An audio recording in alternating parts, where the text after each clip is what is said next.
সবাইকে জানাই শুভ দুপুর। আর তোমাদের লাঞ্চ হলো কিনা সেটা কিন্তু জানাবে, আর কী খেলে সেটা জানাও। আর আজকে আমার মেনুতে কী আছে সেটা আপনাদের সাথে শেয়ার করছি। আজকে দুপুরের মেনু হচ্ছে গরম ভাত, হিঞ্চে আলু সেদ্ধ করে একটু নুনা তেল দিয়ে মাখা। এটা খুবই সিজনাল খেতে হয়। সজনে ফুল, এটা অল্প পেঁয়াজ দিয়ে নামাতো তেল দিয়ে ভেজেছি।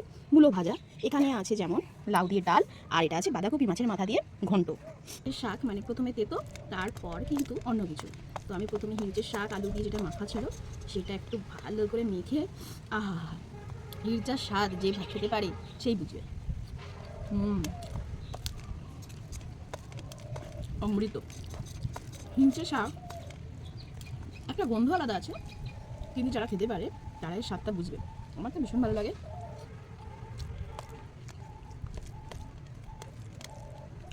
সেই শাক, হিঞ্চে শাক গরম ভাতে কিন্তু খেতে হয়। আর উপরে কড়া রোদ্দুর, হাওয়াও দিচ্ছে আজকে খুব।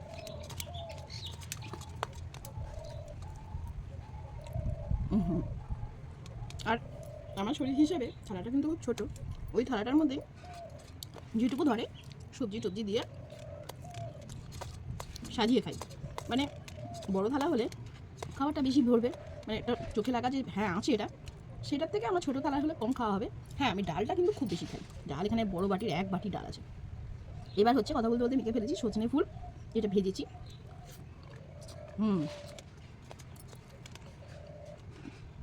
কাঁচা লঙ্কা এইভাবে চিপে নিয়ে, অনেক দামি। আমি গ্রামে থাকলেও একটা ফুল পাই না। আগে আমাদের গাছ ছিল, কিন্তু সেটা ঝড়ে পড়ে গেছে আর নেই। আর যেটা আছে সে অনেক দূরে, আমরা কেউ যাই না ওখানে।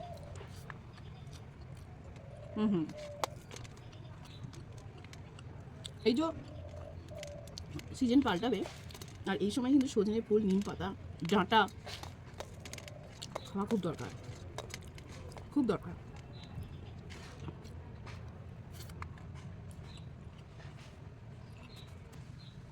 কথা বলতে বলতে আমার ফুলটা খাওয়া গেল। এবার লাউ দিয়ে যে ডালটা ছিল সেটা নেবো। কিন্তু সরি, জোরে যা ফোনেতে ডাল পড়ে গেছে। আসলে খুবই দুঃখজনক ব্যাপার, জোরে দমকা হাওয়া দিয়েছে আর ফোনটা উল্টে গেছে। আর এই স্ট্যান্ডের মধ্যে দুটো ফোন রাখতাম, দুটো ফোনই রেখেছি। অন্য সময় ডুপ্লিকেট ফোনটা রাখি, কিন্তু যেটা অকেজো, কিন্তু দুটো ফোনই অরিজিনাল। ওই ফোনটা তো অফ হয়ে গেল পড়ে গিয়ে। এই ফোনটা যাই হোক ডালটা পড়ে গেছিলো, ওটাতেই এই হয়। মানে ভিডিও করা যে কত কষ্টের। যাই হোক, আবার চালু করলাম নিজের মাইন্ড সেট করে। তো এখন লাউ দিয়ে ডাল যে মেখে নিয়েছি, আর এটা দিয়ে আমি এখন মূলো ভাজা খাবো।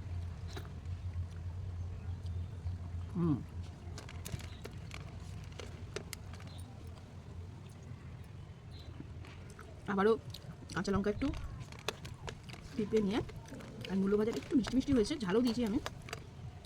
মানে অল্প একটু গুঁড়ো লঙ্কা দিয়েছিলাম আসলে স্বাদ আনার জন্য, কারণ মূলোটা তো খুবই বাজেজনক, কিন্তু সিজনে আনা হয়েছে। অনেকে তো মূলো এই সময় খায় না।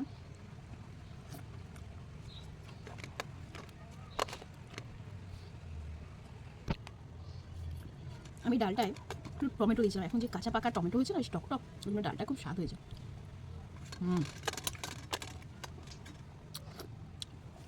হয়ে গেল। এবার পরের স্টেপে আমার মনে হচ্ছে আমি ভাত একটু বেশি নিয়েছি, মানে পেটটা ভরে গেল। আর এই থালাটা একটু নড়বড়ে হয়ে গেছে অনেক দিনকার। আমার মেয়ের ছোটোবেলার, মানে অন্নপ্রাশনের সময় এই থালাটায় ওকে মেখে খাওয়াতাম, মা দিয়েছিল আমার। ভাতের সাথে এবার মাখবো বাঁধাকপি, এটা মাছের মাথা দিয়ে হয়েছে। হয়েছে মানে আমি করেছি আসলে। আসলে এই জিনিসটা খেয়ে হজম করার একটা ব্যাপার আছে। দেখি আগে কেমন হয়েছে, মনে সাহস নিয়ে খাবো।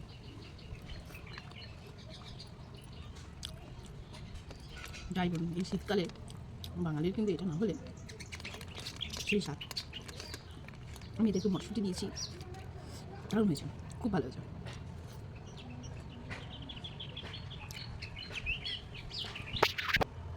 আমি এমন একটা মানুষ যেখানে নিজে রেঁধে নিজেই বলি ভালো দিন, কারণ কিছু করা তো নেই। আমি অনেক ছোট বয়স, আমার মা অফিস করতেন, সকালে বেরিয়ে যেতেন, সেই বিকেলবেলা বাড়ি ফিরতে সন্ধ্যেবেলা। 3-3টে সন্তান, ঘরের কাজকর্ম করেই মা পারত না। দিনের বেলাটা বেশিরভাগ আমি রান্না করেছি। মা বেরিয়ে যাওয়ার পর দিদি স্কুল কলেজ ছিল, আর ছোটো বোন ছিল, তাকেও মানুষ করেছি, সে আমি থাকতাম। দিদিকে তখন যেতেই হবে, আমি না গেলেও চলবে। এখনকার মতো তা তখন পরিস্থিতি ছিল না, মা অফিসে যেতেন, তো তখন থেকে আমি রান্না করেছি। আবার যখন একটু বড় হলাম, মানে 12-14 বছর 15 বছর বয়স হলো, তখন নিজের কাজের জন্য দিদির বিয়ে হয়ে গেল, দিদির বাড়িতে চলে গেলাম, সেখানেও আমি রান্না করেছি। আবার বিয়ে হয়ে গেল 17+ আমার বিয়ে হয়েছে, সেখানেও একা রান্না করেছি এবং অনেক বড় ফ্যামিলির একা করতাম। তাই এটা আমার ফ্যাশন হয়ে গেছে, আর মন খারাপ করি না, এটাকেই এখন আনন্দ করে মানিয়ে নিয়েছি। মেয়েরা চাইলে অনেক কিছুই করতে পারে। যাই হোক, কথা বলতে বলতে খাবার ঠান্ডা হয়ে যাচ্ছে। একটু মাছের মাথাটা নিই। বাহ,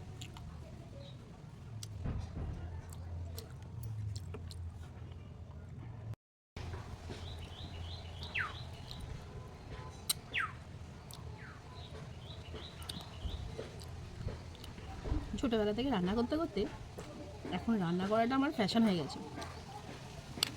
আমি তখন 8-9 বছর বয়স, তখন থেকে টুকটাক রান্না করতাম। এই আলু ভাজা, ডালের ওপরে মানে নুন হলুদ দিয়ে ডাল সিদ্ধ, এগুলো করতাম। যেটা আমি খুব ভালো পারতাম সেটা হচ্ছে চা। আমার হাতে যে চা খেয়েছে সেই বলেছে কিন্তু আমি দারুণ চা বানাই, মানে এটা আমার বংশ পরম্পরা। আমার ঠাকুমা ভালো বানাতো, আমার মা ভালো বানাতো, আমার দিদি ভালো বানাতে পারতো, আমিও ভালো পারি, এই হচ্ছে ব্যাপার। কিন্তু আমার মেয়ে পারে না। যাই হোক, খেয়ে নিই।